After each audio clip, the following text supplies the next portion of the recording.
আমি মৌ। আজ হলো রবিবার। সকালে উঠেই ফ্রেশ হয়ে আগে চা বানিয়ে নিলাম। রোজ এই জানলার ধারে বসে নিজের সাথে সময় কাটানোটা ম্যান্ডেটরি হয়ে গেছে এখন। এরপর চা আর মুড়ি নিয়ে মা মেয়ের বসলো একটা সকালের আড্ডা। অনেকটা এনার্জি গেইন করে শুরু করলাম রবিবারের রান্না বান্না। তো আজকের স্পেশাল মেনুতে কি আছে তোমরা কি কেউ গেস করতে পারছো? হ্যাঁ, ঠিকই ধরেছো, মাটন হচ্ছে। রবিবারের দুপুরে এরকম আলু দিয়ে খাসির মাংসের ঝোল হলে দুপুরটা কিন্তু জমে যায় একদম, বলো? এই দেখো, গল্প করতে করতে আমার রান্নাও কমপ্লিট।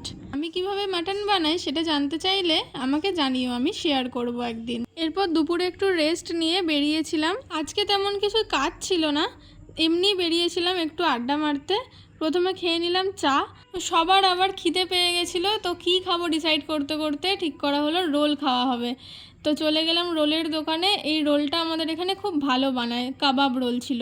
এটাই ছিল আজকের আমার ডিনার। বাড়ি ফিরে এডিটিংয়ের কাজ সেরে শুয়ে পড়লাম। আজ তাহলে আসি, চলো টাটা।